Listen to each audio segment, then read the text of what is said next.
bonjour à tous. Donc, je suis Jérôme, je suis le directeur du conseil du cabinet Propulse, un webinaire dans le cadre d'une série de 7 webinaires qui sont organisés sur les 2 prochains mois, avec pour thématique aujourd'hui conférence sur les faits supposés de harcèlement et quelles réponses apporter. Je suis accompagné de Valérie, qui est chef de mission Propulse sur les sujets QVCT, risques psychosociaux, qui est également psychologue. Valérie, je vais te laisser te Bonjour, présenter. Je te propose de te présenter, Valérie. bonjour à tous. Donc effectivement, je suis psychologue du travail, psychologue clinicienne et donc chargée des missions d'évaluation des risques psychosociaux, QVCT, de manière générale, prévention de la santé et de la sécurité des salariés dans les organisations. Merci Valérie. Et pour ma part, donc comme je vous disais, moi je suis Jérôme, je dirige les activités de conseil du cabinet Propulse que je vais présenter dans quelques instants. Je suis ingénieur de formation avec une spécialisation sur les risques psychosociaux. Allez, conférence sur les faits supposés de harcèlement, quelle réponse apporter dans le cadre des webinaires gratuits, hein, donc comme je vous disais, qui sont dispensés jusqu'au mois d'avril, 7 webinaires que vous pourrez retrouver sur nos sites, également les webinaires qu'on avait dispensés sur la fin 2024 et début 2025 avec des nouvelles thématiques dans le cadre de ce deuxième trimestre. Dans le plan de la présentation, je vous propose d'articuler la présentation sous 3 aspects. Quelques fondamentaux, hein, il va être important pour moi au préalable de bien reposer les fondamentaux technico-juridiques, si je peux utiliser ce terme un petit peu trivial au regard d'un fait supposé, d'un signalement pour des faits supposés de violence au travail, quel qu'il soit, dans l'entreprise, de manière à bien reclarifier quelles sont les bases sur ces sujets, quelles sont les solutions possibles, puisqu'on verra qu'au regard des bases juridiques, c'est pas toujours évident que ça, et quelles sont les solutions possibles, non exhaustives bien évidemment, on n'a pas la réponse à tout, que vous pourriez apporter suite à ce signalement. Et puis enfin, une synthèse qui donnera une vision, notre vision de ce que vous pourriez faire avec les avantages et les inconvénients. Et puis un petit bonus à la fin, si vous nous avez fait le plaisir de rester avec nous jusqu'à la fin de la session. Comme je vous disais, je représente aujourd'hui le cabinet Propulse. Alors sans en faire une présentation commerciale, le cabinet Propulse, on est un organisme de formation et cabinet conseil. On existe depuis 35 ans sur une vingtaine de collaborateurs au niveau de la partie back-office et sur environ 200 consultants et formateurs qui exercent sur toute la France en formation et en conseil sur 5 grandes thématiques. La première, management et organisation. La deuxième, risques psychosociaux. La troisième, qualité de vie, conditions de travail.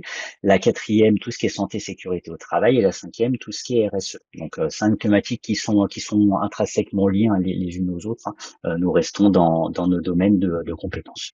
Sur le sujet qui nous amène aujourd'hui, à savoir les faits supposés de violence au travail, le cabinet Propulse a 3 principales références. Nous sommes enregistrés, habilités, référencés auprès du ministère du Travail en qualité d'entreprise personne morale IPRP sur la thématique des risques psychosociaux. Nous sommes habilités dans le dispositif national s'initier à la prévention par l'INRS et nous faisons partie également des quelques cabinets en France qui sont référencés par l'assurance maladie et plus particulièrement par la CARSAT des Pays de la Loire en qualité de consultant en prévention des RPS, Valérie étant l'une de nos 2 consultantes référencées sur ce sujet. Donc dit différemment, on fait partie des quelques sociétés en France qui disposons des trois labels, pareil si je peux utiliser ce terme-là. Sans s'en gargariser, ça permet de garantir de la déontologie, de l'impartialité, de la neutralité. On verra que ce ne sont pas 3 mots qui ne sont pas pris au hasard et on reviendra dessus dans quelques instants. Une passe aussi sur le Conservatoire national des arts et métiers. Sachez que Cabinet Propulse participe à un MOOC national sur la santé mentale d'une manière générale, avec une édition 2025 qui sera disponible, qui sera remis en ligne sur la plateforme France Université Numérique à partir du mois de mai 2026. Propulse sur ces sujets, c'est plusieurs compétences qui vont fonder une expertise, hein, comme j'aime à dire pour ceux qui me connaissent, et je sais qu'il y en a quelques-uns dans le public aujourd'hui. Il n'y a pas d'experts sur le sujet des risques psychosociaux. Il y a une somme d'individus qui vont fonder une expertise. Pour le cabinet Propulse, des psychologues, des sociologues, des ingénieurs en traitement de données, des ingénieurs en gestion des risques et des consultants d'une manière générale. Ça, c'est l'expertise du cabinet Propulse qui vient se cumuler à l'expertise de nos clients sur ces sujets, ou du moins aux compétences de nos clients sur ces sujets, puisque pour travailler sur la thématique RPS, sur la thématique violence, il faut des compétences que le cabinet Propulse peut amener, et puis il faut bien évidemment à l'endroit de l'entreprise des compétences internes, la direction, les ressources humaines, les représentants du personnel, le service de santé au travail, l'encadrement, et tous les salariés d'une manière générale. Excusez-moi. Commençons par quelques fondamentaux. Pourquoi ce webinaire, et pourquoi la décision d'échanger avec vous aujourd'hui sur un signalement pour des faits supposés de harcèlement au travail? Quelle solution possible? Pour plusieurs raisons. La première raison, c'est que le cabinet Propulse, nous travaillons au quotidien sur les aspects formation, et particulièrement avec Valérie, tous les deux, puisqu'en opérationnel, ce sont nos sujets de prédilection. Nous accompagnons au quotidien nos clients sur ces thématiques-là, sur des enquêtes harcèlement, sur des médiations, sur la résolution de conflits. Et il était important pour nous de proposer à nos clients un état des lieux objectif de la situation, d'un point de vue du droit, d'un point de vue humain, et d'un point de vue financier. Pourquoi? Parce que, et avec beaucoup d'humilité, il y a un peu de partialité des différents acteurs sur ce sujet en France, et pas d'état des lieux précis du cadre dans lequel il est nécessaire d'aller en fonction du modèle que vous souhaitez prendre. Dit différemment, on vous dira qu'il faut faire comme ça parce que c'est la réponse à apporter, ou qu'il faut faire comme ça parce que c'est la réponse à apporter. Bon, notre constat et notre humilité, notre expérience nous appellent à dire que ce n'est pas si simple que ça. Qu'il y a un cadre technique, qu'il y a un cadre réglementaire, qu'il y a un cadre jurisprudentiel, mais surtout que derrière tout ça, il y a des femmes et des hommes. Il y a des femmes et des hommes qui composent des entreprises. Il y a des femmes et des hommes qui sont au pilotage de ces sujets-là. Il y a des femmes et des hommes qui sont impactés. Et derrière ces femmes et ces hommes, il y a des familles, il y a des enfants, il y a des crédits. Et comme on aime à dire, il y a des situations professionnelles, il y a des situations personnelles, hein, en résumé. Et comme on aime à dire, les situations sont jamais blanches, sont jamais noires. Elles sont toujours à l'entre-deux. Elles sont toujours à l'entre-deux. Donc voilà pourquoi l'objectif de ce webinaire, que de faire un état des lieux des différentes solutions à apporter suite à ce signalement supposé que vous recevrez en interne pour des faits de potentiel harcèlement moral, sexuel, agissement sexiste ou discrimination. Dans les quelques fondamentaux, la première chose qui nous appartient de clarifier, et s'il y a des juristes ou des personnes qui ont des compétences en droit, hein, c'est vraiment des bases, hein, et je ne vais pas aller très très loin dans le détail. Être en capacité déjà dans un premier temps de bien faire la distinction entre obligations générales et obligations spécifiques. Nous avons un cadre de référence en droit social, qui est le droit qui nous appartient aujourd'hui à l'endroit des entreprises, deux obligations. La première, c'est ce qu'on appelle l'obligation générale, un article que vous connaissez, hein, c'est le 41-21-1 du Code du travail, qui dit que l'employeur doit garantir l'intégrité physique, mentale de ses salariés. Alors on va élargir un petit peu le périmètre. Aujourd'hui, on parle de garantir l'intégrité pour protéger la santé physique, la santé mentale, la santé sociale des salariés, de manière à faire en sorte que les salariés ne soient pas impactés par l'activité professionnelle, ou par l'entreprise. Exemple, l'entreprise doit évaluer les risques professionnels dans tous les services, même sans accident signalé, de manière proactive. L'obligation générale va s'appliquer à tous les travailleurs pour tous les risques. Et puis en face de ça, vous avez les obligations spécifiques, avec le Code du travail qui va cibler certains articles de loi, si on veut le dire comme ça, sur certaines familles de risques. Typiquement, pour les travaux en hauteur, l'employeur doit fournir un harnais de sécurité. Pour le harcèlement, l'employeur doit désigner un référent au harcèlement sexuel dans toutes les entreprises à partir de 11 salariés, dit différemment, à partir du moment où une entreprise a un CSE. Pourquoi ce rappel sur l'obligation générale et l'obligation spécifique? Parce que les jurisprudences sont constantes sur ce sujet. L'obligation générale ne se confond pas avec l'obligation spécifique. Dit différemment, je pourrais avoir répondu complètement à mes obligations, à mon obligation générale, mais pour autant ne pas avoir répondu à l'obligation spécifique et être reconnu responsable d'un manquement sur l'obligation spécifique. Et l'inverse serait vrai aussi. je pourrais avoir répondu à mes obligations spécifiques et pour autant avoir eu un impact sur la santé mentale, physique, sociale des salariés et me voir tenu responsable d'un manquement à l'obligation générale. Il est très important de bien appréhender ces deux obligations. Pourquoi? Parce que en matière de signalement, pour des faits supposés de violence, la réponse juridique à apporter, c'est une enquête contradictoire. Je reviendrai dessus dans quelques instants. Et le voilà le point de départ de ce webinaire aujourd'hui, c'est qu'il y a une jurisprudence qui est sortie il y a 2 mois, qui a été commentée par certaines personnes en disant l'enquête contradictoire n'est plus obligatoire. Euh, je me permets de m'inscrire en faux sur ce qui a été publié sur certaines plateformes spécialisées. Cette jurisprudence ne dit pas ça. Cette jurisprudence dit que si l'employeur venait à faire autre chose que l'enquête contradictoire, il ne manquerait pas forcément à son obligation générale si le résultat serait de garantir l'intégrité physique, mentale, sociale des salariés. Mais attention, pour autant, viendrait manquer à son obligation spécifique. Je reviendrai dessus dans quelques instants. Pourquoi est-ce que on a une enquête contradictoire qui est obligatoire sur un aspect juridique?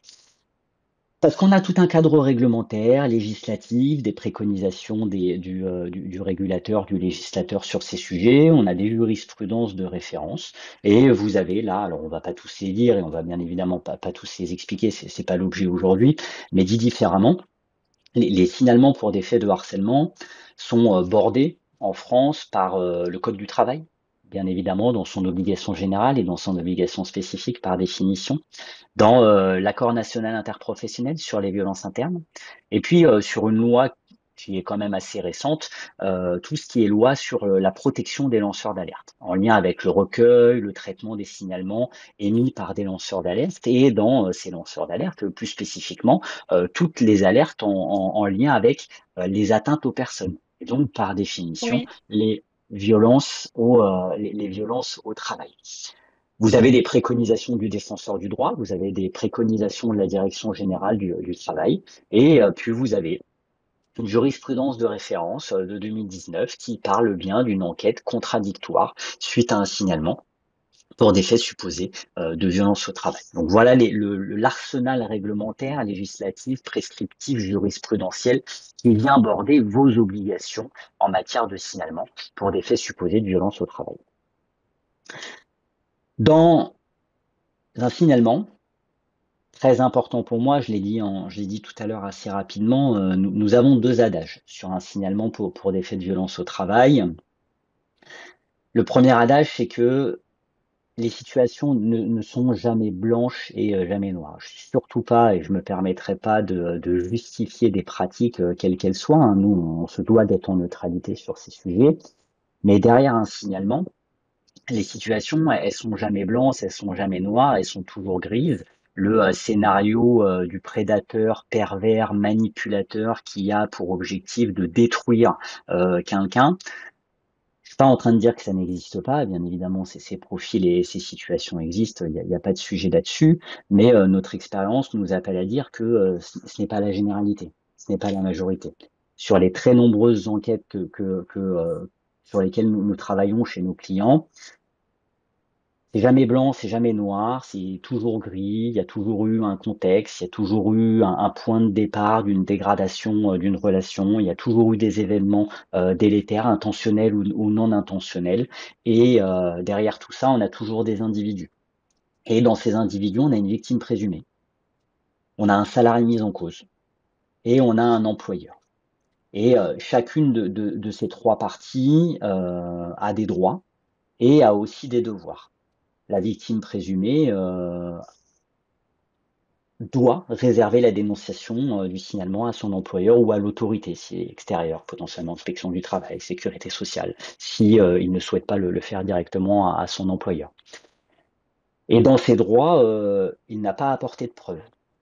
Il doit présenter des éléments qui laissent supposer l'existence d'une violence au travail. C'est ce qu'on appelle l'allègement c'est ce qu'on appelle l'allègement de la charge de la preuve, ou plus particulièrement l'allègement du régime probatoire. On a un salarié mis en cause qui devra prouver que ces agissements ne sont pas constitutifs d'un harcèlement et que ce qu'il a fait était étranger à toute forme de harcèlement. Et puis derrière tout ça, on a un employeur. On a un employeur qui, au regard du lien de subordination, au regard du droit du travail, est responsable. Dans son obligation spécifique de prévenir, faire cesser et sanctionner les faits de violence au travail éventuels, et qui doit répondre de ses propres fautes et de celles commises par les personnes qui exercent son droit ou en fait une autorité sur les salariés. Donc dit différemment, la situation est jamais blanche et jamais noire. Il y a une somme de parties prenantes. Et avec un deuxième adage qui est le nôtre, c'est que au moment du signalement, il n'y a qu'une seule chose qu'on sait, c'est qu'on sait strictement rien. Et qu'il est important d'avoir une approche neutre et objective au regard de ce signalement. Et plus particulièrement, une approche impartiale, indépendante, confidentielle et neutre. 4 critères qui sont pas pris au hasard. 4 critères qui sont les 4 critères qui sont fixés par la loi sur la protection des lanceurs d'alerte. Vous devez dans les entreprises françaises, nous devons, parce que nous sommes également une entreprise, dans les entreprises, dans les organisations, dans les associations, toutes les entreprises qui relèvent du droit du travail, aborder un signalement pour des faits de violence au travail de manière impartiale, indépendante, confidentielle et neutre. 4 critères qui sont des critères de référence depuis 2022, et on nous demandera d'établir la preuve pour l'employeur que le signalement a été traité, le signalement réceptionné puis traité à l'endroit d'une procédure de signalement et d'une procédure de traitement grâce à ces quatre critères. Vous l'avez compris, la réponse à apporter à un signalement pour des faits supposés de violence au travail, c'est une enquête contradictoire. Mais ça, c'est uniquement si je prends le prisme juridique, qui est de notre conseil le prisme que vous devez prendre. Il est bien évidemment impossible pour nous de dire à une entreprise mettez-vous hors la loi et prenez le sujet avec un autre angle. Sauf que l'enquête contradictoire répond à un cadre juridique. Et notre expérience nous appelle à dire que c'est pas toujours si simple que ça. Et que l'enquête contradictoire, si elle répond à une exigence réglementaire, ne vient pas solutionner tous les problèmes et toutes les situations. Et on pourrait regarder, et on a aujourd'hui de nombreux appels de nos clients sur ces sujets, on pourrait regarder le traitement d'un signalement sous un autre angle. Comment est-ce que je pourrais le prendre sous un prisme humain? Comment est-ce que je pourrais le prendre sous un prisme financier? Donc, il ne m'appartient surtout pas de vous dire ni pour ne le prendre sous un autre prisme que le juridique, ni de vous mettre hors la loi. Mais vous avez bien évidemment vos expériences, votre contexte, votre culture d'entreprise qui ferait qu'on pourrait regarder le sujet un petit peu différemment et en ayant bien en tête les mécaniques d'obligation générale et d'obligation spécifique. Parce qu'il est vrai que l'enquête contradictoire répond à l'obligation spécifique. Ne pas la faire caractériserait un manquement à l'obligation spécifique, mais faire autre chose pourrait aussi répondre à vos obligations générales. Les solutions possibles sont non exhaustives. On n'a surtout pas la prétention de tout savoir et de tout proposer. Et donc les solutions qui vous sont proposées là sont proposées avec le regard du cabinet Propulse. Enquête contradictoire, médiation, solution amable ou résolution de conflits, analyse des risques psychosociaux et éventuellement coaching sont aujourd'hui les différentes solutions qui sont proposables et que vous allez retrouver sur le marché. Alors pas qu'avec le cabinet Propulse, hein, bien évidemment, l'idée n'est pas de vous vendre aujourd'hui des prestations, mais de balayer un état des lieux de ce qui se fait aujourd'hui techniquement. Et donc l'objectif maintenant de la suite de cette conférence, c'est de rentrer succinctement, on ne pourra pas bien évidemment rentrer dans un micro-détail des objectifs de chaque prestation et des différents avantages et des inconvénients. Avant de rentrer dans les solutions possibles, Valérie, est-ce que je suis clair déjà dans ce que je raconte et est-ce que tu souhaites compléter ou ajouter certaines choses, voire corriger même certaines choses? Non, non, non, tout est clair. Alors après, peut-être je manque d'objectivité, hein, parce que quand même je connais l'exercice. Pour moi, tout est clair. Je n'ai pas grand-chose à rajouter, si ce n'est peut-être faire état d'expériences diverses et variées, c'est que, comme tu le disais, il n'y a pas une solution unique. On sait qu'il y a des obligations et après, il est très intéressant et pertinent, évidemment, d'évaluer le contexte. Et la suite, je pense que tu vas l'exposer de manière suffisamment explicite pour bah, que chacun puisse avoir des outils qui peuvent être complémentaires. Donc, finalement, rien ne s'exclut. Voilà, c'est ça peut-être que j'avais envie d'ajouter à ce Ouais. stade-là.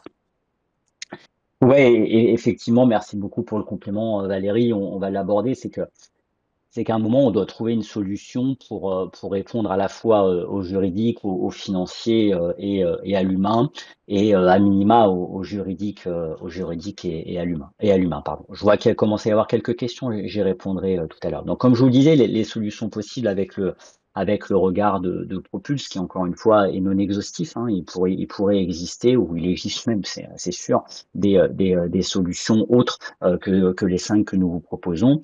L'enquête contradictoire, la médiation, la résolution de conflits, la résolution amable, l'analyse qualitative, le coaching individuel ou le coaching collectif. L'enquête, suite à des signalements pour violence au travail, a un objectif: mettre en place une délégation d'enquête qui va garantir neutralité, indépendance, impartialité, confidentialité, pour qualifier les faits signalés à l'endroit d'auditions contradictoires, hein. En France, on a un principe de droit fondamental qui est le contradictoire, et on a un cadre de référence qui est fixé par la Direction générale du travail au regard des éléments à aller chercher. L'enquête pour des faits de l'enquête pour la résumer a l'avantage d'apporter une réponse structurée, conforme à l'obligation spécifique, dans une démarche qui est protectrice pour l'employeur, aussi pour les salariés, hein, parce que l'une des premières choses qu'on se pose dans une enquête, c'est la mise en place de mesures de protection qui peuvent aller de consignes simples, de s'assurer qu'il n'y ait pas de représailles, voire jusqu'à des mises à pied conservatoires dans les cas les plus graves. Elle va rassurer les parties souvent, puisqu'elle va mettre dans un cadre juridique très strict et dans un formalisme très strict, hein, accusé de réception du signalement, analyse du signalement, information des suites données au signalement, tout ça c'est de la réponse réglementaire, hein. Elle permet une qualification juridique des faits, c'est-à-dire d'être en capacité de dire à l'employeur par la délégation les éléments sont ou ne sont pas constitutifs de violence. Et elle permettra a posteriori d'engager potentiellement le dialogue sur la base de faits matériellement établis, précis, concordants, si on veut se poser la question même du fait établi. Elle pose des inconvénients. Une démarche qui est lourde, qui est longue, qui est coûteuse. On parle de à peu près 2 mois d'enquête pour une délégation qui va faire que ça quasiment pendant 2 mois. Donc les salariés qui sont dans la délégation, pendant qu'ils font ça, ils font bien évidemment pas autre chose, sans même parler de la charge émotionnelle, hein, pour la délégation, dans une situation qui peut générer un stress chez les équipes, puisque 1 mois, 5 semaines, 6 semaines, 8 semaines, ça peut être long à l'endroit du travail. Et puis on a des équipes qui sont les équipes pour lesquelles il y aurait potentiellement les parties prenantes, et les parties prenantes qui sont dans l'attente de la fin de cette enquête, ou du moins de l'avis. Dans une enquête qui peut figer les positions, les postures individuelles de chaque personne qui serait convaincue d'être dans son bon droit, et regarder le sujet uniquement avec son prisme. Et l'enquête ne permet pas de restaurer un climat de travail sain. Elle permet de qualifier les faits, de prendre une décision à l'endroit du règlement intérieur, et de se poser la question derrière est-ce que les éléments sont constitutifs. Mais comme j'aime à dire, quand l'enquête se finit le vendredi et que les éléments n'ont pas conduit à une séparation de l'un ou l'autre des salariés sur la base d'éléments constitutifs, et ben le lundi matin, tout le monde est au bureau. Et là, il va falloir se poser la question, ok, ce n'était pas, mais il y a quand même eu un moment une cristallisation de la relation qui a fait qu'un salarié a apporté un signalement, et derrière, et ben tout le monde recommence à travailler ensemble. Donc il faut se reposer la question tout de suite de comment est-ce que on rétablit un climat de travail d'une manière générale, hein, peu importe les termes qu'on y mettra derrière, mais un climat de travail normal le lundi matin. Valérie, tu veux compléter? Oui, parce que du coup, j'interviens régulièrement dans le cadre d'auditions et donc je guide des auditions et il n'est pas rare de me voir conseiller au DRH ou RH un travail spécifique d'accompagnement des relations. Allez, sans vouloir effrayer qui que ce soit, c'est derrière une audition 6 à 8 mois de travail de restauration de liens dans une équipe parce que c'est pas rien en fait comme exercice et pour autant il faut le faire parce que c'est une des obligations. Mais c'est vrai que cette relation parfois s'est détériorée avec ce dont tu parlais, le fait que les positions se figent ou se cristallisent, parce que si nous, on essaye de faire le travail de manière impartiale et neutre, eh bien, les acteurs concernés ou au sein de l'entreprise peuvent prendre parti pour les uns et les autres, et c'est ça qui fait qu'on a du mal à se retrouver les uns en face des autres et à travailler de manière la plus apaisée. Voilà. Merci beaucoup, Valérie. La médiation.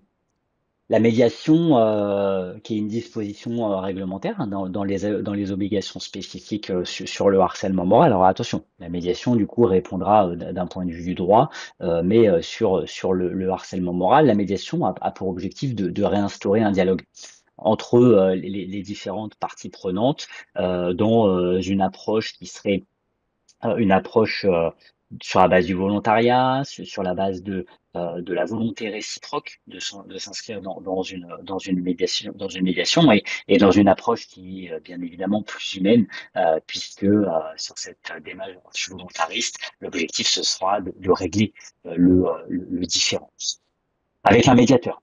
Avec un médiateur interne ou externe, c'est pas le sujet, hein. Il y a des entreprises qui ont des médiateurs en interne, mais ce médiateur doit être un médiateur neutre, un médiateur objectif, un médiateur impartial. La médiation a pour avantage de favoriser l'échange et la reconstruction. Elle est beaucoup plus rapide qu'une enquête et avec un petit peu moins de formalisme. Alors attention, c'est à la marge, hein, puisqu'il va falloir bien évidemment, considérant qu'on est sur une obligation réglementaire, malgré tout du formalisme, mais ceci dit donc un petit peu moins anxiogène, parce que moins de convocations, moins de courriers, moins de traçabilité et elle est bien évidemment utile pour préserver le collectif. Attention, elle ne remplace pas l'obligation d'enquête. En cas de harcèlement, hein, quand on prend la chronologie des articles, hein, c'est le -6, la médiation. Hein. Donc ça veut dire qu'avant, il y a le -5, -4 jusqu'à -1. Et l'enquête, elle s'inscrit dans les 4 premiers tirets. Et elle va nécessiter de mobiliser un médiateur professionnel. On ne s'improvise pas à la médiation. Valérie fait de la médiation, moi je ne ferai pas et je ne fais pas de médiation puisque ça va appeler à des compétences techniques, des compétences professionnelles, des compétences humaines qui sont bien évidemment particulières. Valérie, en complément sur la médiation. Alors la médiation, elle peut paraître plus humaine, mais elle est plus anxiogène presque que l'audition, parce que en fait, on demande effectivement que les personnes soient volontaires et on demande aux personnes de s'exposer, elles, dans, dans la résolution du problème auquel elles ont affaire. Et c'est quand même pas rien humainement non plus, hein, donc ça peut paraître plus humain du point de vue de la relation, parce que effectivement, elle vient restaurer la relation, mais elle est coûteuse dans un premier temps, dans ce que les personnes vont devoir engager, et toute la période entre le moment où elles disent oui et le moment où ça va se passer, est une période qui peut être aussi anxiogène et coûteuse pour l'entreprise, l'association, l'organisation et les individus, parce que du coup, il faut accompagner ce collectif le temps que ça se mette en place et le temps en fait, il y ait les premiers résultats, parce que les personnes euh, mesurent bien que ça va dépendre de leur engagement et de leur exposition. Merci Valérie.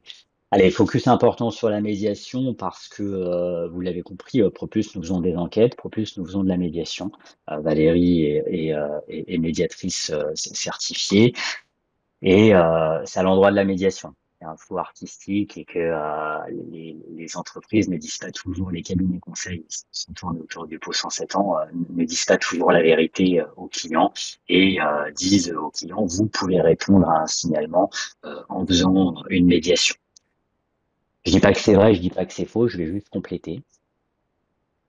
Si vous souhaitez répondre à un signalement pour des faits de harcèlement à l'endroit d'une médiation, vous répondriez à votre obligation générale s'il y avait une restauration de la relation entre les individus, il y a beaucoup de conditionnels, mais vous ne répondriez pas à votre obligation spécifique. Et il était très important pour moi de clarifier ce sujet à l'endroit de ce webinaire. Les solutions amiables. Trouver une issue pacifiée. Alors, je me suis posé la question de laisser ce terme lorsque je l'ai rédigé, mais je l'ai trouvé intéressant. Trouver une résolution pacifiée dans le consensus entre les différents individus au conflit en interne, sans recourir à des dispositifs juridiques fastidieux comme on a pu l'évoquer à l'endroit de l'enquête ou à l'endroit de la médiation.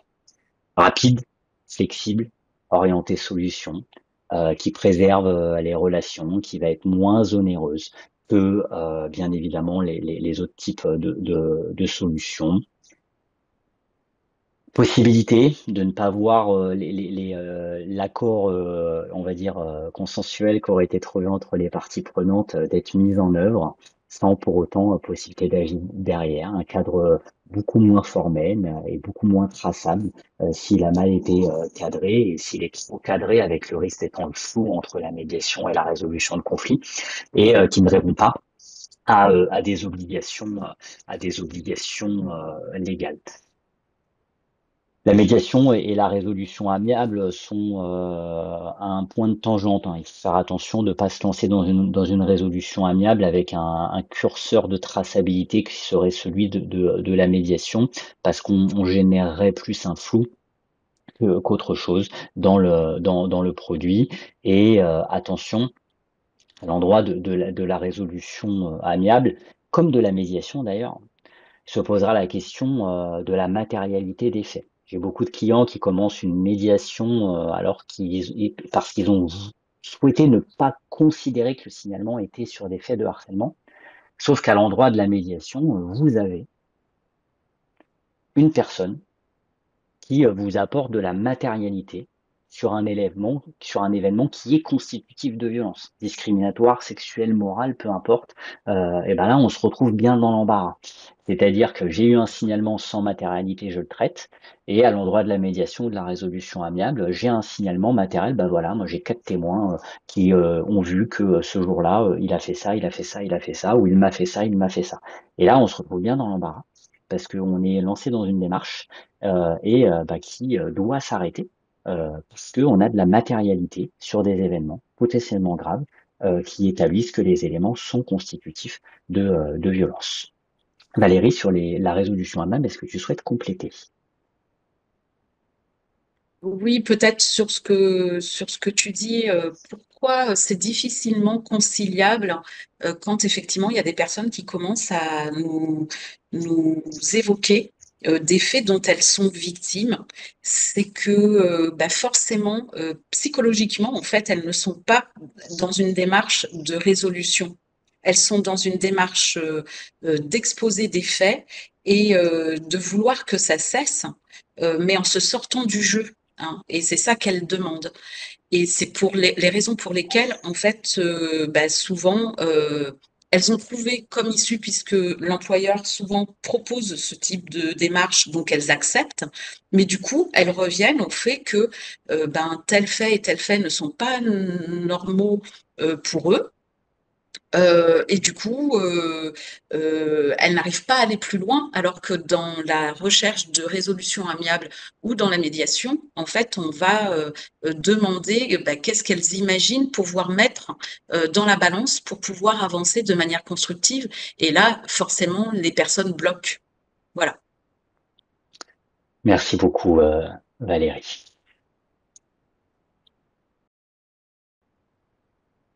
Travailler sur les risques psychosociaux. Alors on sort, on sort un petit peu du modèle individuel, pour partir dans un modèle organisationnel. C'est-à-dire que, en travaillant sur les risques psychosociaux et c'est là que je vous disais que c'est non exhaustif parce que là j'ai mis analyse qualitative donc c'est, de l'entretien, hein, mais on aurait pu mettre évaluation des risques psychosociaux donc, du quantitatif puis, du qualitatif, du questionnaire puis, des entretiens. Là on sort de la dimension individuelle et on part dans la dimension organisationnelle.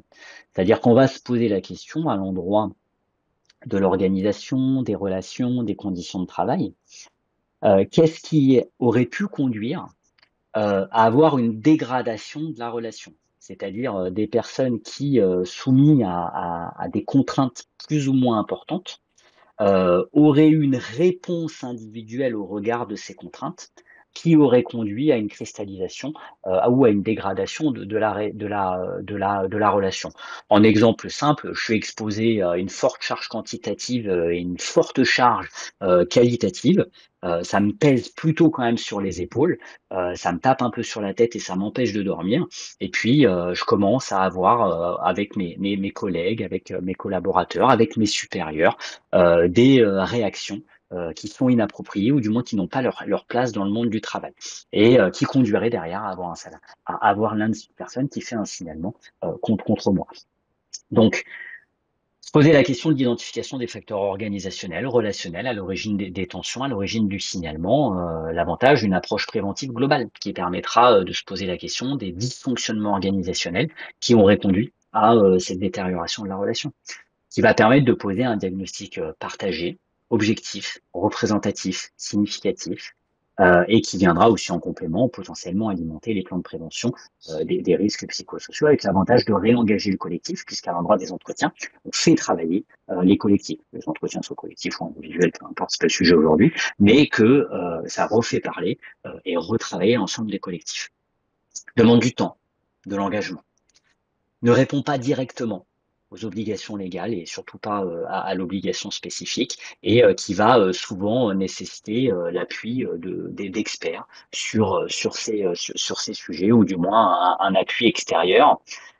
Je suis pas en train de dire que pour faire une évaluation des risques psychosociaux, il faut obligatoirement externaliser. Je vous préconise que si vous décidez de travailler sur les RPS à l'endroit d'un signalement, euh, travailler avec des gens potentiellement extérieurs qui peuvent être proposés par des cabinets comme nous, par d'autres cabinets, par votre service de santé au travail, par votre médecin du travail. Vous pouvez vous faire accompagner par l'ANAC, l'Agence nationale de l'amélioration des conditions de travail, mais ne travaillez pas seul, considérant le point de départ.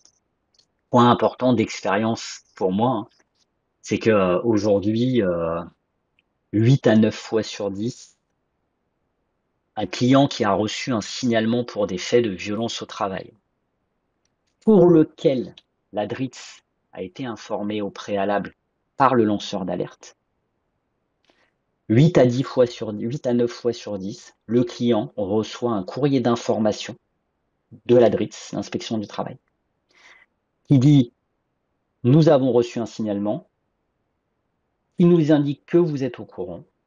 Merci de nous préciser, petit 1, comment vous traitez ce signalement. Petit 2, nous adresser votre évaluation des risques psychosociaux. Petit 3, nous adresser vos procédures de traitement et de signalement pour des faits supposés de violence au travail.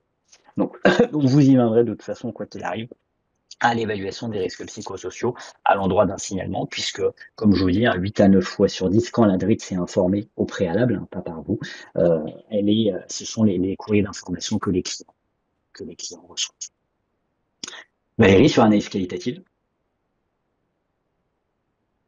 Non, rien de particulier, si ce n'est que c'est quand même une démarche beaucoup plus longue Bien sûr. et qui vient pas traiter les questions individuelles et interrelationnelles. Elles peuvent venir structurer la manière dont on va y répondre, mais en aucun cas, effectivement, répondre à cette problématique spécifique. Mais ça peut être une solution, évidemment, non exclusive. Merci Valérie.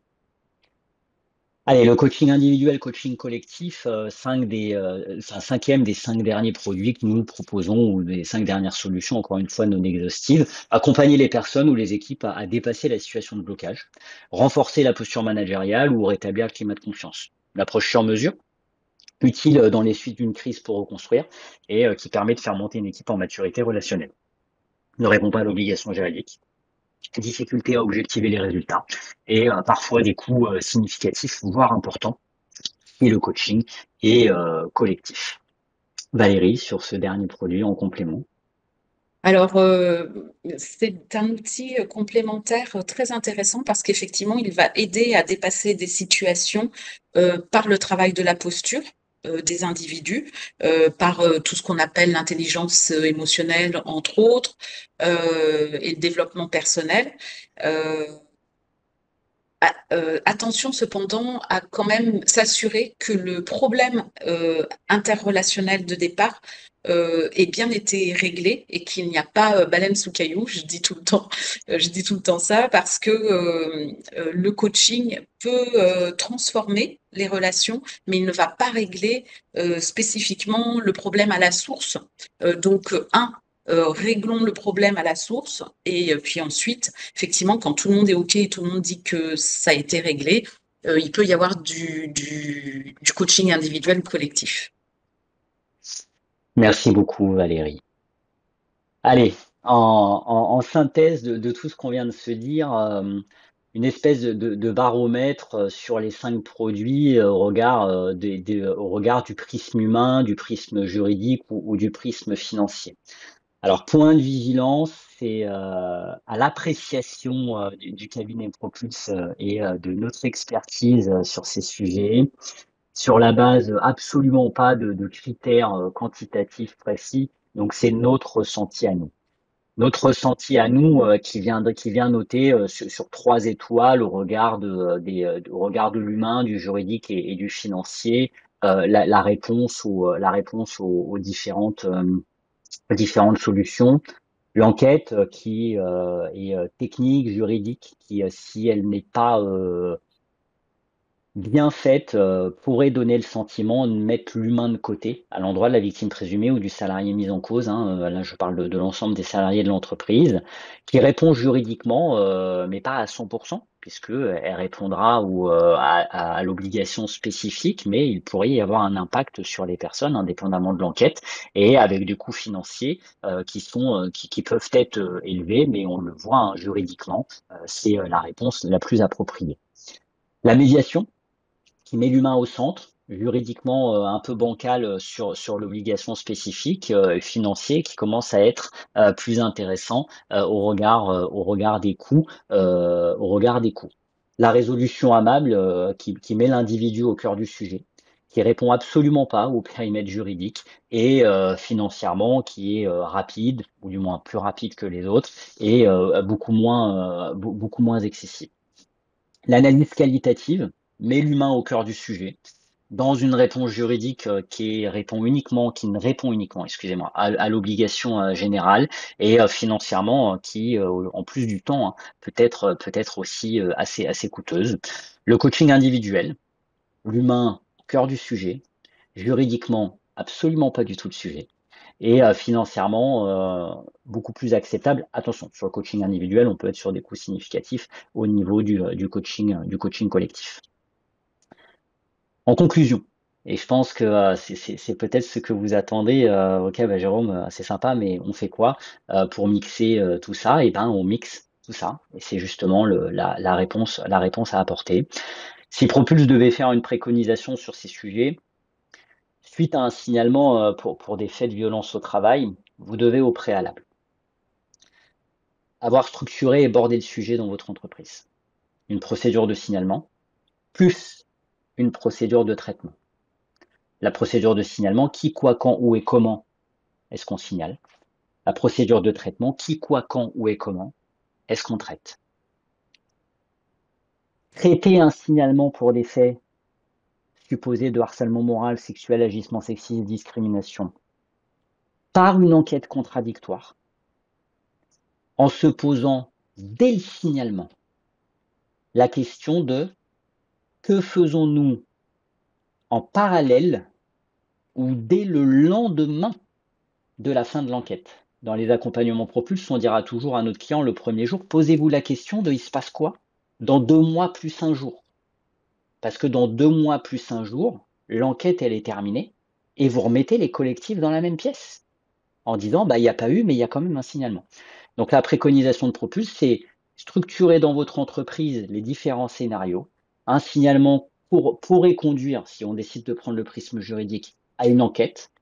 Et derrière, en fonction des différents éléments contextuels, on mènera de front, ou on lancera de front, ou immédiatement derrière, mais quand je dis immédiatement, c'est le lendemain, hein, une médiation, une résolution amable, un diagnostic risques psychosociaux, une analyse qualitative des RPS, un dialogue organisationnel, un coaching individuel, un coaching collectif, de manière à pouvoir cocher les 3 étoiles de la réponse que vous aurez apportée, qui aura conduit à prendre en compte l'obligation générale, l'obligation spécifique, à remettre les humains au centre de l'équation en se posant tout de suite la question, le travail ne doit pas impacter les humains, et puis bien évidemment, se poser la question du financier, est-ce qu'on le fait en interne ou est-ce qu'on le fait en externe, au regard de vos ressources et de vos capacités.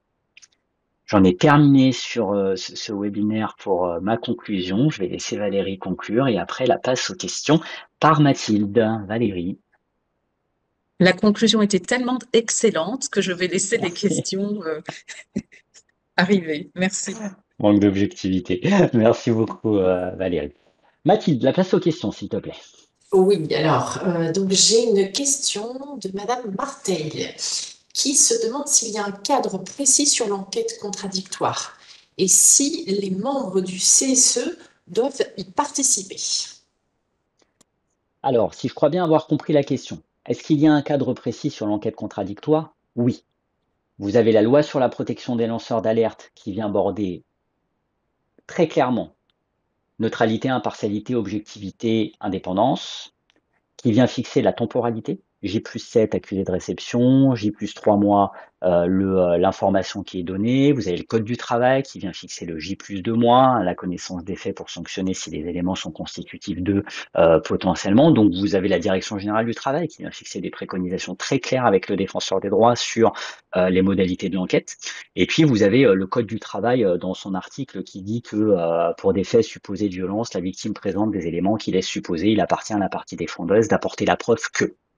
Excusez-moi pour le débit de parole, mais tout ça pour dire que vous avez un cadre très structuré, très formel, qui est peut-être l'un des plus structurés du code du travail sur ce sujet. La deuxième question, est-ce que les membres du CSE doivent participer à l'enquête? Non. La jurisprudence est très claire et constante. On est dans le pouvoir disciplinaire et le pouvoir de direction. L'employeur peut, s'il le souhaite, ne même pas informer le CSE d'un signalement. Attention, ça c'est le cadre légal.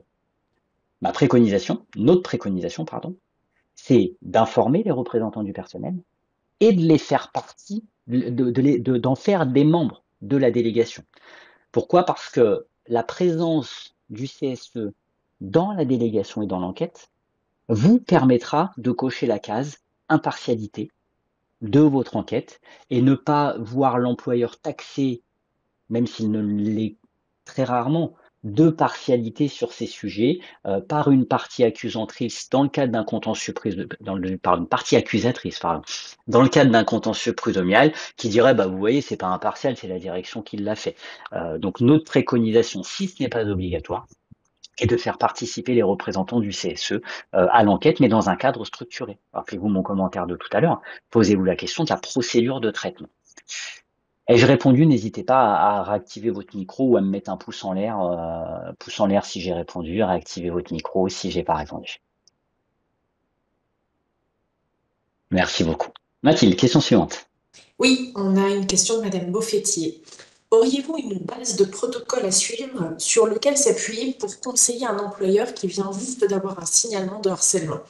Par exemple, faut-il suggérer de suspendre temporairement la personne supposée comme autrice des faits? Non, il faut pas, il faut pas suspendre, il faut pas suspendre, il faut surtout pas suspendre le salarié mis en cause tout de suite, c'est être dans la surréaction. Je vais préciser mon propos. Est-ce qu'il existe un cadre? Est-ce qu'on a un cadre, en gros, sur la fiche réflexe des premières actions à mettre en place? La réponse est oui, des cadres on en a des dizaines, voire des centaines. Ce sont tous les accompagnements qu'on a fait pour nos clients, à l'accompagnement à écrire la procédure de signalement et la procédure de traitement. Et si je peux vous donner une nouvelle fois cette recommandation, c'est écrivez cette procédure de traitement. Je reçois un signalement, j'accuse réception, j'analyse le signalement. Si les éléments ne peuvent pas permettre, si à la question, pardon, puis-je écarter les faits de violence, la réponse est je ne sais pas ou non, je lance l'enquête contradictoire. Et votre question s'inscrit à la réception du signalement et à l'analyse. Et ben, à la réception du signalement et à l'analyse, je me suis posé la question au préalable des mesures conservatoires immédiates qui vont hiérarchiser par ordre d'importance l'action à faire tout de suite jusqu'à l'ultime outil de mesure conservatoire que je peux mettre en place. L'action à faire tout de suite, c'est j'informe les parties prenantes d'un signalement et de l'ouverture d'une enquête et je leur interdis d'échanger entre elles sur ce sujet. Ou alors je le réaffecte temporairement l'un ou l'autre, ou alors je le mets en télétravail jusqu'à une mesure autre qui est la dernière mesure conservatoire, c'est la mise à pied conservatoire d'une personne. Donc vous devez avoir votre ordre hiérarchisé des dispositions que vous prenez tout de suite au regard de chaque situation. Et ça, c'est le propos le plus important. Au regard de chaque situation. Derrière un signalement, il y a des femmes et des hommes. Et mettre à pied, même si c'est une mesure qui est prévue par votre convention collective, par votre règlement intérieur, un salarié mis en cause immédiatement au signalement, eh ben, c'est être partial. C'est ne pas se poser la question du contexte. Donc, allez-y, pardon, je ne vais pas y arriver aujourd'hui. Allez-y avec prudence et réflexion. Jamais de réaction hâtive et de réaction à chaud. Toujours se poser la question à plusieurs de on fait quoi au regard du contexte, parce que derrière, il y a des femmes et des hommes. Et la mise à pied conservatoire, si c'est un acte légal, est un acte fort en termes d'impact. Donc, pas de décision hâtive. Attention, je ne suis pas en train de dire qu'il faut prendre 3 semaines pour prendre la décision. Hein.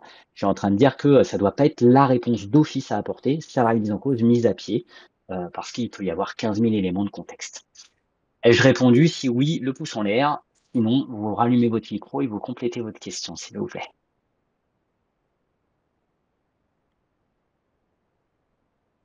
Bon, j'imagine que oui. Merci beaucoup. Mathilde, d'autres questions? Oui, une question. Si la victime présumée s'adresse à l'employeur pour un signalement, est-ce que ce dernier est obligé d'informer le référent harcèlement sexuel? Alors, déjà, de quel référent harcèlement sexuel parlons-nous? Est-ce qu'on parle du référent harcèlement sexuel du CSE ou est-ce qu'on parle du référent harcèlement sexuel de l'entreprise, hein, qui est obligatoire dans les sociétés de plus de 250? Je me permets une passe, attention, à moins de 250 ne veut pas dire que c'est le référent CSE qui porte sur ses épaules tout. Ce sont les ressources humaines, hein, à moins de 250 qui portent sur leurs épaules ce sujet. Et à plus de 250, le législateur, il a considéré qu'il doit y avoir un référent entreprise qui est souvent rattaché aux ressources humaines. Non, il n'a pas d'obligation. Encore une fois, qu'est-ce que l'entreprise... Alors, il n'a pas d'obligation d'un point de vue du droit. Voilà, pour y répondre clairement, que ce soit en obligation générale ou en obligation spécifique. Se posera deux questions. La première, c'est comment vous avez décidé de structurer tout ça? C'est-à-dire, quelles sont les premières personnes dépositaires du signalement à l'endroit de votre procédure de signalement? Et il est communément accepté et entendu que le référent entreprise ou ressources humaines et le référent CSE sont informés du signalement de manière à avoir un minima 2 personnes qui garantissent des critères de neutralité et d'impartialité qui sont dépositaires du signalement. Je vous invite à vraiment vous poser la question de votre procédure de signalement, puisque ça peut être une barrière à l'entrée, hein, d'une personne qui ne voudrait pas que le CSE soit informé ou qui ne voudrait pas spécifiquement que cette personne soit informée. Donc, vous pouvez laisser des alternatives. Donc, d'un point de vue du droit, non, il n'y a pas d'obligation d'informer le référent CSE. Alors, je publierai, j'ai rédigé, comme Valérie, alors je dis je, c'est pas moi je, hein, c'est que Valérie en a rédigé aussi de son côté sur d'autres thématiques, puis nos autres chefs de mission aussi. Pour ma part, personnellement, j'ai rédigé un document sur le référent CSE et le référent entreprise, en rappelant encore une fois que si les rôles sont complémentaires, ils ne doivent pas se confondre pour autant. Ai-je répondu à la question pour le référent CSE? Si oui, pouce en l'air, sinon vous réactivez votre micro et vous n'hésitez pas à poser une question complémentaire. Il y avait une autre question, je crois, Mathilde, ou d'autres questions, je crois. Non, c'est tout bon, Jérôme, on a répondu, C'est tout, tu hein. as répondu à toutes les questions. Est-ce que quelqu'un aurait des questions à main levée ou en remettant directement votre micro, hein, vous embêtez pas à la reposer, à la reposer. Très clair, très clair, très clair. Valérie, avant que je conclue, est-ce que tu souhaites compléter et faire une conclusion de ton côté? Euh, Eh bien, souvent, quand nous avons des entreprises qui nous appellent, elles sont complètement en panique. Donc, c'est peut-être de déjà indiquer que la meilleure chose à faire, c'est de se poser et de ne pas courir, parce qu'il y a effectivement des décisions importantes à prendre, et que si elles sont à prendre rapidement en termes d'enclenchement d'action, elles sont pas à l'heure près. Voilà, parce que des fois, je vois des situations un petit peu ubuesques. Ne pas rester seul, effectivement. Et quand je dis seul, c'est peut-être oser demander des conseils à l'extérieur de l'entreprise, euh, à l'inspection du travail, aux services de santé, aux cabinets divers et variés que vous connaissez ou pas, peu importe. Mais en tout cas, ne pas rester seul, parce que parfois, effectivement, on peut être un peu désorienté par ce qui arrive et qu'on n'est pas tout à fait structuré parce qu'on n'a pas fait la procédure de signalement, qu'on n'est pas tout à fait au clair. Voilà, à ce moment-là, l'urgence, c'est de se poser. Voilà ce que je dirais en, en conclusion. Merci beaucoup, Valérie. Il y a une dernière question qui vient de tomber, je vais y répondre. Si des faits de violence se produisent en dehors de l'entreprise et ils viennent à un moment interférer dans le travail, doit-on procéder de la même façon? C'est une question très complexe que vous posez là. Pourquoi? Parce que les faits de violence extérieurs peuvent être multiples et posera la question du point de départ de la relation. Est-ce qu'on a l'entreprise qui est le point de départ de la relation entre les individus avec une extériorisation de ces violences à l'extérieur de l'entreprise? Est-ce qu'on est dans une relation à deux salariés de la même entreprise? Est-ce que c'est des violences en dehors de l'entreprise de notre salarié avec une autre entreprise ou avec ou avec du public? Et c'est en ça qu'il faut bien aborder les scénarios. Pourquoi? Parce que dans certains scénarios, vous allez devoir traiter de la même façon, dit différemment. Vous avez deux salariés du même service avec des pratiques de violence dans le service qui se sont externalisées en dehors des horaires de travail ou en dehors du par le fait du travail. Et donc, vous allez devoir prendre en compte potentiellement avec de la même façon de ce qu'on est en train de se dire, où vous auriez dans un scénario autre, hein, qui est pas le scénario extrême, c'est un scénario possible. Vous auriez deux salariés de la même entreprise qui étaient en couple avec une dégradation de la relation personnelle à l'endroit du couple et une séparation, et l'entreprise devient le témoin de la détérioration de cette relation personnelle. Et où là, ce qu'on est en train de se dire, là, clairement, il y aurait, enfin clairement, encore une fois, avec beaucoup de raisons gardées sur ce que je suis en train de dire, à chaque situation de contexte à étudier, il y aurait a priori pas d'enquête contradictoire. Quoi qu'il arrive, est-ce que vous devez traiter? Oui, parce que ce qui se passe à l'extérieur, si à un moment ça interagit avec l'entreprise et ça interfère dans l'entreprise, à un moment, même si c'est personnel, ça va devenir professionnel, hein. Ça va dégrader l'activité, ça va dégrader les relations, ça va stigmatiser l'entreprise, ça va créer des problèmes juridiques, ça va créer des problèmes organisationnels, des problèmes humains. Donc, il va falloir le traiter quoi qu'il arrive. Là, mon meilleur conseil, c'est que quand c'est complexe, passez un coup de fil à un cabinet conseil, à Propulse, à votre avocat, à qui vous voulez. Passez nous demande des contrats d'externalisation de toutes les enquêtes harcèlement. On dit il n'y a pas vraiment d'intérêt. Par contre, processez dans votre procédure de traitement. Dans quel cas est-ce que je fais appel à un cabinet extérieur? Je gère 99% de mes signalements tout seul. Et puis dans 1% des cas, quand le scénario il est vraiment complexe et compliqué, là, je fais appel à une compétence extérieure pour avoir un regard extérieur et un petit peu de compétences. Est-ce que j'ai répondu, madame, à votre question? Si oui, je vous invite à poser le pouce en l'air. C'est parfait.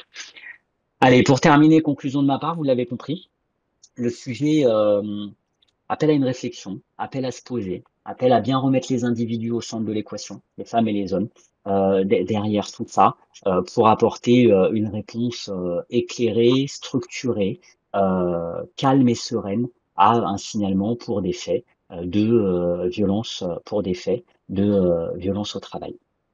Nous vous remercions bien évidemment pour votre participation en espérant avoir répondu aux attentes que vous aviez à l'endroit de ce webinaire. Pour mémoire, Propulse est habilité par l'assurance maladie et plus particulièrement sur le sujet des violences. Donc n'hésitez pas, nous tenons à votre disposition si vous avez des questions. Une question, un appel, ça appelle pas une facture. Donc si vous avez un doute, il n'y a pas de doute, décrochez votre téléphone. Comme je dis toujours, le coup de fil, il n'est pas payant. On y répondra toujours avec beaucoup de professionnalisme et beaucoup de sérieux. Et puis, on travaillera ensemble derrière si vous souhaitez qu'on travaille ensemble. Mais c'est pas l'objet de l'appel. L'objet de l'appel, c'est apporter un regard éclairé à nos clients, partenaires et éventuellement prospects. Je vous souhaite à tous une excellente journée. Prenez soin de vous. Merci à vous et à très bientôt. Excellente journée, au revoir. Merci beaucoup.